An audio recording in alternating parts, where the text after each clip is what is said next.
Hello everybody and welcome back to another episode of Ben the Human Plays Vagrus the Riven Realms. We went on a merry goose chase last episode and finally found out where the conclave was hiding.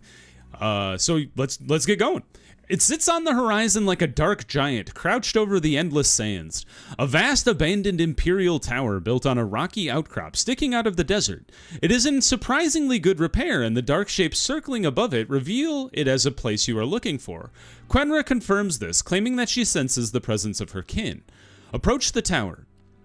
The Comitatus is greeted at the large gates by Black Dragon Guard warriors, no doubt because they have seen Quenra and the ogres in your company as you approached. A perfumed courtier ushers you into the spacious lower level, from where a large ramp leads to subterranean halls. Most of the Comitatus will be housed there while you stay in rooms upstairs for several days, just until the talks are concluded. All this is for security reasons, both for yours and that of the diplomats gathered here. You are invited to listen to the talks, of course, along with your companions. See you around, eh? Quenra bows her head and leaves for debriefing while the ogres thank you again, and are escorted to their quarters at the top of the tower.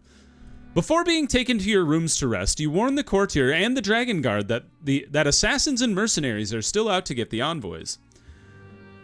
You are safe here, Vagrus. Nothing can harm you now in the care of Cadmador and the Dragonlands.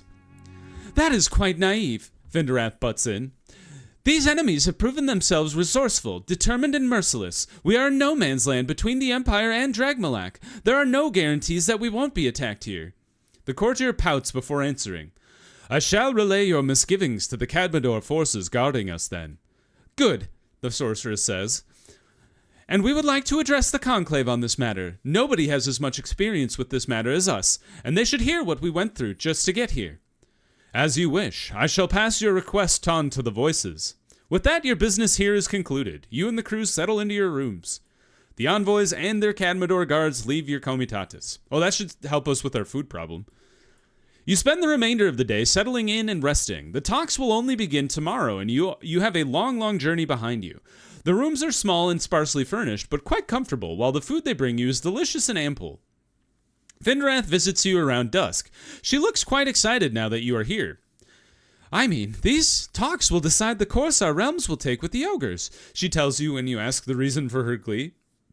We could forge a great alliance with them, but think about what the other possibilities could be.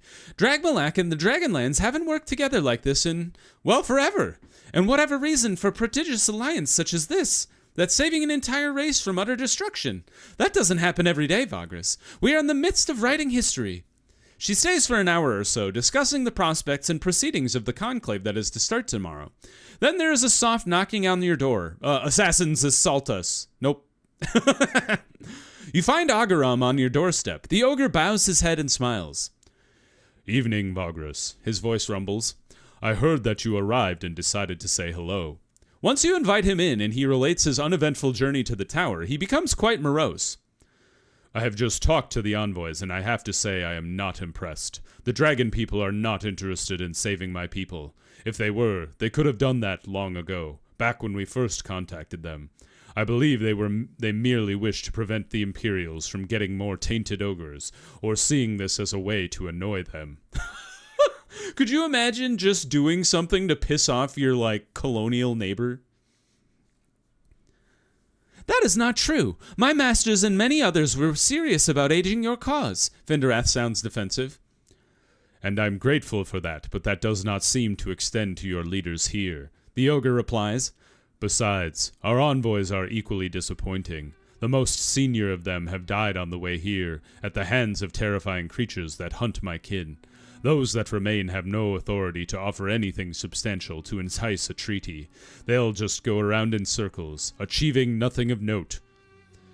I'm sorry you feel that way, Vinderath says plaintively, and Agaram smiles at her after a moment of silence. Don't take this personally, he says kindly. Your enthusiasm is much appreciated, and I'll stay until the end of this conclave, see how it goes. Perhaps I'm wrong about its potential. You talk for a little while, and then the ogre excuses himself, saying it is late. He leaves after wishing you a good night. The time comes for Vinderath to return to her quarters. You go to bed and fall asleep to the sound of the desert wind outside your window, and the distant wing flaps of patrolling drakes in the sky. The night passes uneventfully. Wonderful. Are you guys gonna feed me? Please? It'd be horrible if I starved to death while I was here. Plus 1 day.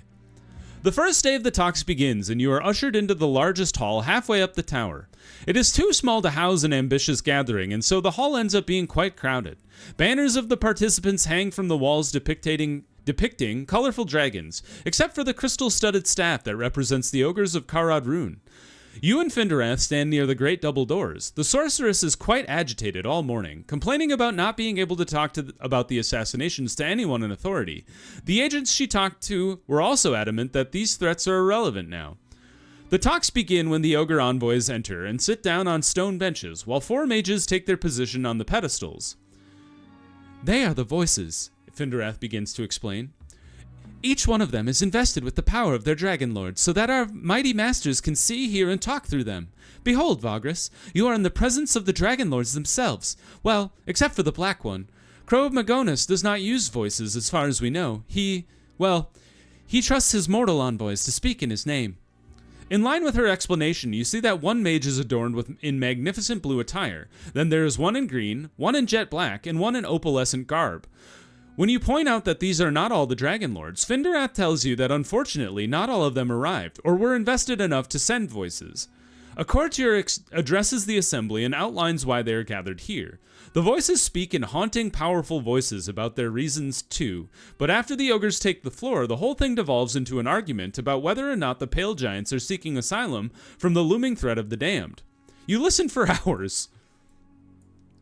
The talks continue until they announce a recess so that everyone can eat. The crowd begins to mingle and break up somewhat. Finderath gets restless and leaves your company to talk to the voice of her Dragon Lord about what she still considers a serious threat.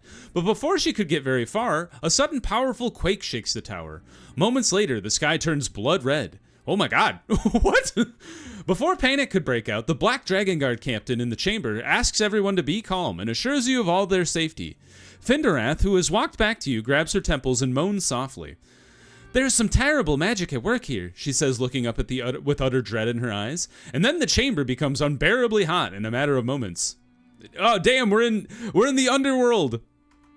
The demons took us. This looks like, you remember when we, like way back when we helped Nadir fight the demon lord in hell or wherever we were? This looks like that. A few terrible seconds pass with the whole chamber silently listening to what appears to be an odd ripping sound. Then the Dragon Guard captain cries out in agony as he goes up in red flames. To everyone's horror, his chest rips open and a gnarly demon with glowing eyes and black dagger-like teeth breaks loose from his body, leaping onto the closest person and tearing them apart with its claws. Otherworldly howls echo all over the tower, accompanied by tortured and terrified screaming. Panic breaks out in the hall in moments, with guards trying to slay the demonic creature and calm people in vain. A lot of diplomats and their staff are running away out of the hall, either up or down the great flight of stairs. Quenra appears by your side. The tower is under attack by the damned, she shouts to be heard over the chaos. The ogres must be the targets. You start looking for them right away. You, Quenra, and your companions rush towards the ogres. They loom over people, so it is easy to spot them in the carnage. By now, demons have appeared out of side chambers, stairwells, and windows, attacking everyone on sight. When you reach the envoys, they are surrounded on all sides by slavering, infernal creatures. Quenra takes on one while the ogres fight half a dozen. You are joined by the Cadmador agent's warrior captain to clear out the rest. The stench of brimstone permeates the air as they close in around you. Damn, I haven't fought demons in forever. Alright, we'll swap out Elani with Gorgoro. But otherwise, I think this is pretty solid. I hope you, well, I just had the thought that you guys might be resistant to fire. Slightly. What about you? More so. What about you? This little guy. Very, oh man, we should have brought Kreefta. Or maybe Garrick would have been a good idea. What are your abilities? Draconic Roar. What does that do? Invoke the Flame. Resist all in initiative, and then Discipline Swing. I say we just smack them with our sword. 2 damage? Sure, why not? Ah, nice miss, nerd. Not as bad. Can you do anything from the back? Sure you can. Let's burn this guy's brain. Maybe these little guys. Yeah, good.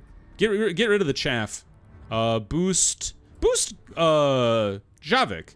He did pretty good there. Nice chain lightning. Yes, get rid of the mini demons before they can do much more damage to us. Ooh, good hit.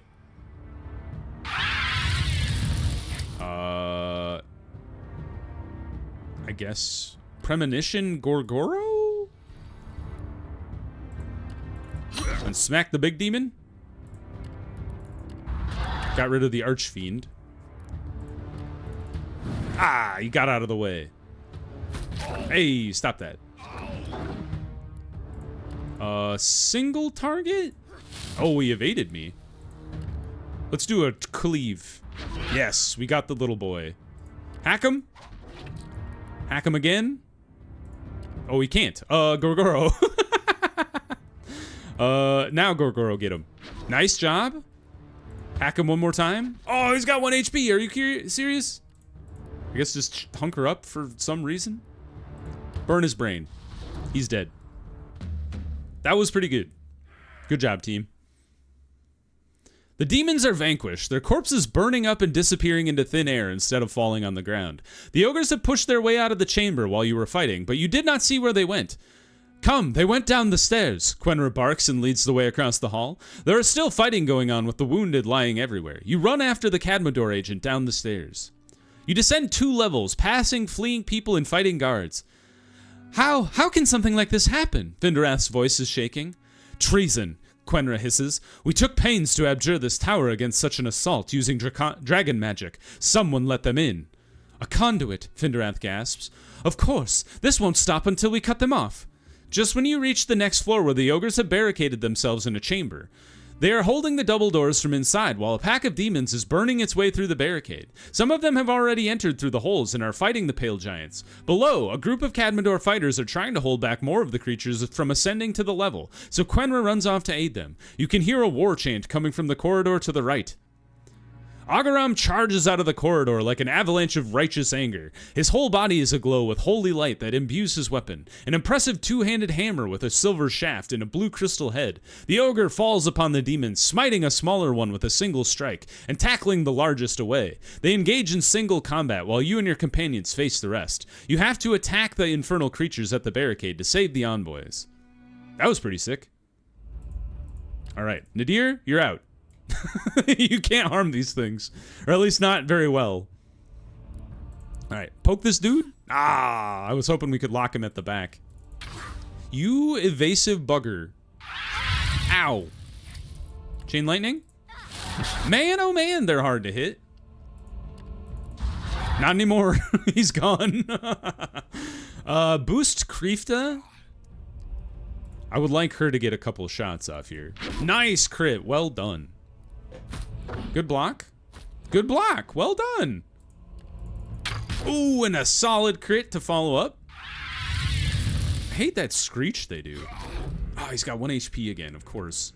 All right, he's got none HP now. Oh, he lives. The little bugger can go twice in 1 round. One round. All right, he's gone. That wasn't too bad. Probably helped that that Agaram took care of a couple of them. The demons are vanquished, and you break apart the rest of the smoldering barricade to enter the ogre's chamber. To your horror, you can see that only 3 envoys survived the assault thus far. The rest of the proud giants lie burned and dead on the stone floor. Agaram and Quenra, having dealt with the rest of the fiends outside, enter along with the surviving Cadmador warriors. The sound of distant fighting can still be heard. There is no way to tell how it is going for your side. I'll stay with them, Quenra announced. My men and I will protect them to our last breath. As will I, Agaram says and begins to chant a prayer to his god of light. The ogre envoys tell you that to be able to open a gate through which so many demons can enter so fast, a powerful artifact has to have been placed somewhere in the tower. As I said, somebody takes it out. Until somebody takes it out, a new wave of demonic invaders will keep coming. It would probably be higher up to follow the efficient opening of such a conduit. I concur, Vinderath says. I can sense powerful magic at work at the tower's summit. She looks at you. We have to do it, Vagrus. For ourselves, too. If this doesn't stop, we'll be overwhelmed and murdered indiscriminately. By then, Agaram has finished his prayer of blessing, and Archon's galvanizing light fills your hearts. This should make battling the demonic foe easier, he nods as you turn to leave. Gathering your companions, you head up the stairs. Archon's light. I wonder what that does. You rush up the stairs, passing wounded soldiers, panicked diplomats, and the general destruction across the tower. You reach the hall where the talks took place, where a desperate group of Dragon Guard and a mage are battling a pack of demonic attackers. Seeing no way to get past them, you plunge into the fight to banish the damned. You're joined by your allies. Oh, weird. Oh, damn, a big guy. Okay. Why don't we pick up Garrick this time? I think he could do some good work. And oh, I screwed it up. Garrick, and then Gorgoro, wherever he be. Gorgoro? There we go. Gorgoro can take on this nerd. Baby. You got armor? No. Well, maybe. Yes. Take out his armor. Nice. Why is his health blue? He blocked it, but he did do some damage. All right, I got to learn more abilities here. We got Force Missile. Knocking even heavy set enemies back. Well, you know what we must do. 5 damage. Didn't knock him back, though. Did do some damage. Let's try this Dragon Shout. Critical. And that's it. All right. I give up on the Dragon Shout. We're going straight for the Moloch. All right, he smacked my dude to the back. That's okay. We rush forward. Oh, you got smoked, nerd. All right, what are your other abilities here? I should have read all of them. Force Strike. Knocks foes back as well. And then Might of the Flame. Ooh, accuracy and crit. You know what we do? We boost our supermate, or our dwarf friend, so he can shoot like a maniac. Chain Lightning, nice crit for 8 damage. Kill the little guy? Oh, I can't hit that one. You kill the little guy. Ah! You didn't listen to me. And now my mage got burned, you nerd. That's what you get. All right, shoot this idiot. Dead. Also dead. Deader, not quite fully dead. Ah, so hard to hit. Gone. This is exciting. I haven't had an intense series of battles like this in a while in this game. Pushing past the conclave chamber, you finally reach the top of the tower, stepping out onto the battlements beneath a blood-red sky.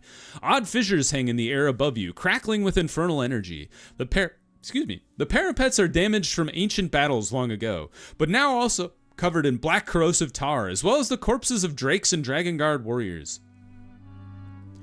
At the center of the tower's roof is a large bulbous demon with dark skin and intimidating horns. An iron orb covered in malicious runes emanating a fiery glow is levitating next to the creature. From time to time, infernal flames leap out of it to rip open a new fissure in the air, through which demons keep falling out, many of them missing the tower altogether. The few that land next to the Black Fiend now turn towards you. It is your chance to close the portals. Oh! He's huge! Black Moloch. Alright, he's resistant to fire. Not resistance to bleed, though. Alright, bring out the A-team. Nadir, you're not on the A-team. I think we stick with Kriefta, because I like the idea of Skornar boosting her, and then being able to rip through these two guys. So let's get at him. Yeah, that's not a good way to do it. All right, this guy's still in the front, so you're primo target. All right, boost Kriefta. Nice block. We want to see our tanks be blocking as much as they can. We want to nuke down one of them as best we can. Let's go with Chain Lightning. Nice attack. Debuffed everybody. He hurt his own friend. I assume. What does that do? Oh, plus damage. That's gross. I would love to kill this guy before he gets to do anything. He's gone. Except this guy gets to go. Alright, plus 20 damage of... Plus 20% of 1 is not that good. Alright, he's come to the forefront. Let's get rid of his friend. If we can. Nice job, we locked him down. Burn his brain. He's gone. Alright, we have one target. Who... I think we just keep boosting Krifta. Her single damage... single target damage is pretty good. Force Shield actually seems like a really good idea. I don't like that Javik is at the front. Oh, crit for 9. Sick. Stop that. Stop putting my tanks at the back. Stun? Oh, for 6! The Super Falcon! Does this allow her to retreat? Defensive cut. No. So we'll let Skornar do the moving on his own. Except he's stunned, so that sucks. But Javik can move on his own, so that's a good thing. Lightning? Well done. He's half dead. He's much half dead. That was the worst sentence I've ever had come out of my mouth. He's much half dead. Holy hell! Abyssal Axe. Dangerous stuff, man. Nuke him down. Oh, crit for 8. Alright, get back to the front, my man. We have to keep Krifta alive. Oh, he's down. Well done, team. That was pretty sick.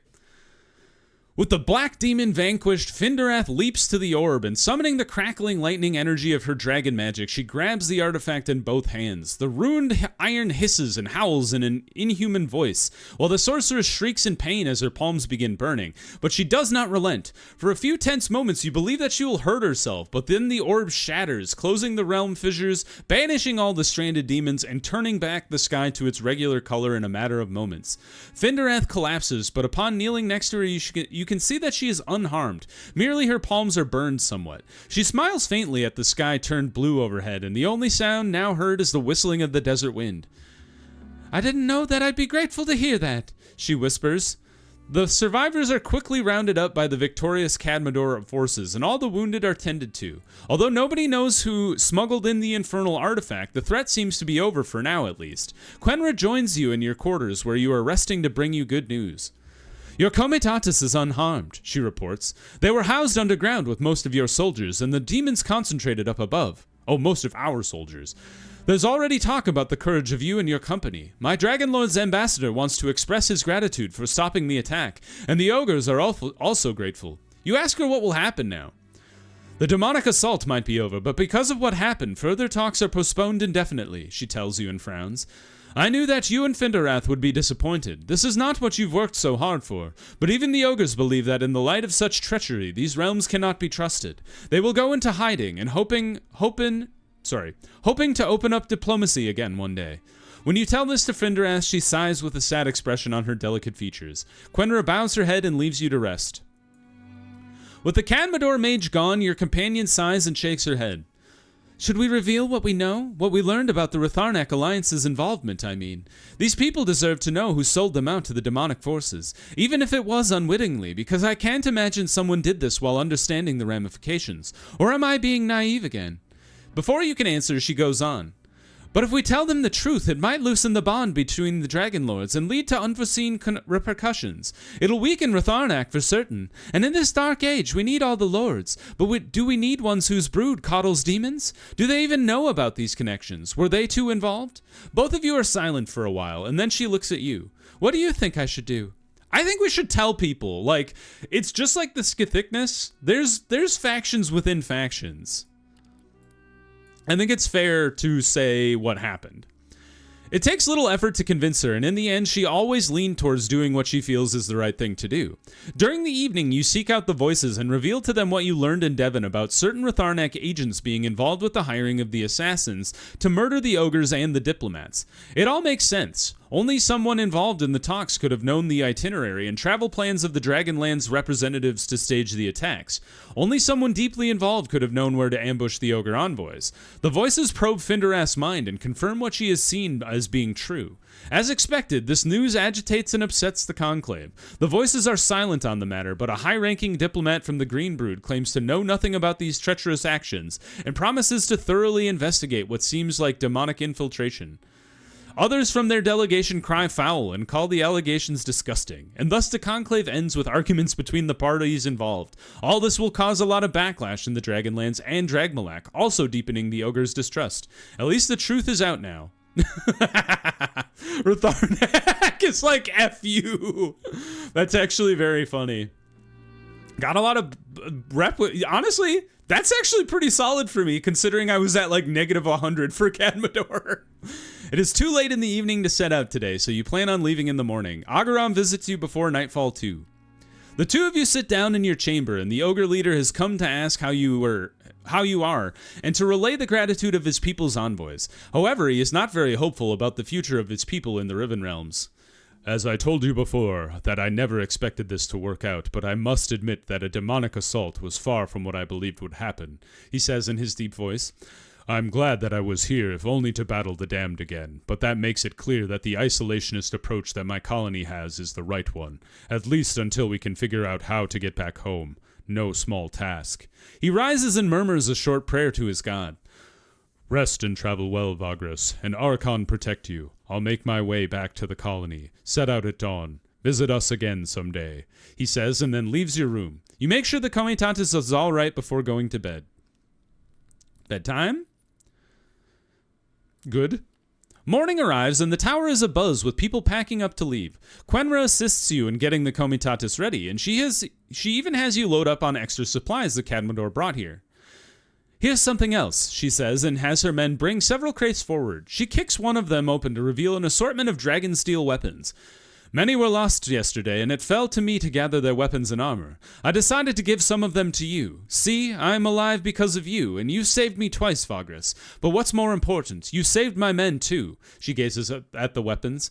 I'll write these off as losses to my superiors. Wield them or sell them, it's up to you. But I have a hunch that they'll prove quite useful in your line of work. This is sick, because we can put the Dragonsteel ones to work at our outpost. Because we already have Dragonsteel ones on our normal people. Knowing how much these weapons are worth, you thank Quenra. She smiles and nods and then leaves. Findorath watches her go. It's a good thing that she made it, she says absent-mindedly. They fought valiantly to protect all of us. She seems to become quite tense and then sighs, turning to look into your eyes. They offered me the position of a voice, she blurts out. It must have bothered her considerably. My kin, the Blue Brood, did. Last night I turned them down, now at least, even though it is an offer only very few and special people get. But after everything we went through together, I felt that abandoning you like that would have been heartless. I also have the nagging feeling that my trust in certain institutions and procedures, even in diplomacy as a whole, has waned, and I'll have to make up my mind about my future. There's a lot to see out there, and traveling with you, Vagrus, it has taught me to appreciate all the hardships and strange experiences, so you won't get rid of me easily. Her smile is encouraging. Oh, and before I forget, the ogre sent you a present too. She fishes a large blue crystal emanating pale light from her knapsack and hands it over. It is quite valuable, very useful for mages. You take the crystal and see that the Comitatus is now ready to depart. Findorath joins you at the head of the column, chatting about the adventures of the past few days. The Comitatus sets out into the wasteland. Dude! 700 supplies, large energy crystal, and dragon steel armaments. Sick! I think we just finished, Findorath's questline, right? Sure did. Sick. Nice. All right. Well, I think that means we have to keep working on Vorax's questline, but I think the next thing we'll do is we'll head over to the Bronze Desert and Valensteel to finish Javik's questline. So we're coming up to the end of the game here, or at least the playable part of the game. So for now, we will leave you here. If you guys enjoyed the episode, please click the like button. It helps me out a lot. If you want to see more episodes of Vagrus, the Riven Realms, or the other videos I have going on the channel, subscribe to the channel. Make sure you have your notifications on so you know when the next videos go live. But until next time, everybody, I hope you had a good one, and I'll see you in the next video. Bye-bye, everybody!